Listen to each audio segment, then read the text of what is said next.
বর্ষা হোক কিংবা শীত, গভীর রাত হোক বা দুপুর, মানুষের মৃত্যুর খবর শুনলেই থেমে থাকেন একদল তরুণ। হাতে কোদাল, মনে দায়িত্ববোধ নিয়ে তারা ছুটে যায় কবর খননের কাজে। কারো মৃত্যু তাদের কাছে শুধু শোকের সংবাদ নয়, বরং মানবতার আহ্বান। মৃত্যুর সংবাদ শুনেই তারা তৈরি করেন দাফনের স্থান, বসার ব্যবস্থা করে দেয় শোকাহত পরিবারের জন্য। বিনিময়ে তারা কিছুই চায় না, চায় শুধু পাশে দাঁড়াতে, ভাগ করে নিতে মানবতার দায়িত্ব। এই মানবিক উদ্যোগের পেছনে আছে বরগুনা সদর উপজেলার তরুণ সংগঠন সোনালী স্বপ্ন যুব সংসদ। এরা কেউ ছাত্র, কেউ চাকরিজীবী, কিন্তু সবার পরিচয় এক, মানবতার সৈনিক। সংগঠনের সভাপতি মোহাম্মদ সালমান বলেন, মানুষের বিপদে পাশে থাকাই আমাদের উদ্দেশ্য। শিশুর জন্মের সময় যেমন রক্ত দেই, তেমনি মৃত্যুর সময়ও পাশে থাকি। অন্ধকার রাত কিংবা ঝড় বৃষ্টি কিছুই তাদের থামাতে পারে না। কবর খননের কোদাল হাতে মনে থাকে একটাই বিশ্বাস, মানুষ মানুষের জন্য। আমাদের রোদ এবং বৃষ্টি ওটা আমাদের দেখার সময় নেই। আমাদের সোনালী স্বপ্ন যে সকল মালামাল আছে, আমরা রাজদাপন টিমের সকল মালামালই আমরা সেই শোকাহত পরিবারে চলে যাই। মানুষ মারা গেছে তখনই আমরা চেষ্টা করি যে সংগঠনের যে আমাদের লাশ দাফনের টিমটি আছে তাদের নিয়ে ওই শোকাহত পরিবারের পাশে দাঁড়ানো। লাশ দাফনের টিমটা জেলখানা সোনালী স্বপ্ন যুব সংসদের যারা কর্মী আছে, যে কোনো মানুষ মারা যাওয়ার সাথে সাথে দেখা গেছে এরা তাদের বাড়িতে চলে যায় লাশ দাফনের জন্য।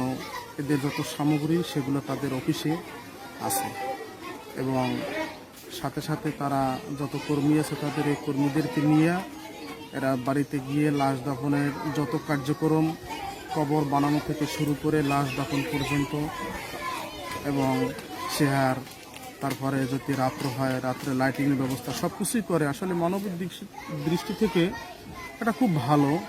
আমাদের এই এলাকায় সোনালী স্বপ্ন যুব সংসদের যে পোলাপানা আছে, এরা একটা মানুষ মারা গেলে তাৎক্ষণিকভাবেই তারা কোদাল, গাবলা, চেয়ার টেয়ার নিয়ে বাতির ব্যবস্থা আছে, তারপরে ওরা ঘর বানান থেকে শুরু করে যাবতীয় কাজ একাল দাফনের শেষ পর্যন্ত থাইকে বাঁশবস লগে লগে কাটে, বাঁশবস কাইটে আইনিয়া লাশ দাফনের পরে ওখানে 3 দিন লাইটিং এর ব্যবস্থা থাকে, বাতির ব্যবস্থা আছে, বাতি কাল টানাই দেয়, ঘর কবর পর্যন্ত বাতি থাকে।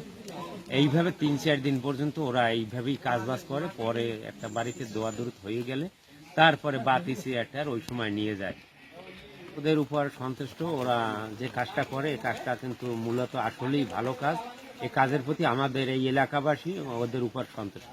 এই প্রজন্মের অনেক তরুণ যেখানে ব্যস্ত মোবাইল ও ইন্টারনেটের জগতে, সেখানে সোনালী স্বপ্ন যুব সংসদের সদস্যরা প্রমাণ করেছেন মানবিকতার আলো এখনও জ্বলে।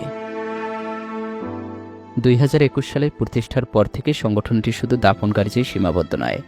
তারা রক্তদান, বৃক্ষরোপণ, পরিচ্ছন্নতা অভিযান, ডেঙ্গু সচেতনতা, দরিদ্রদের ঈদ উপহার বিতরণ, কিশোরীদের ছাতা বিতরণ, খেলাধুলা ও প্রশিক্ষণ আয়োজন সহ বহু জনকল্যাণমূলক উদ্যোগ নিয়েছে।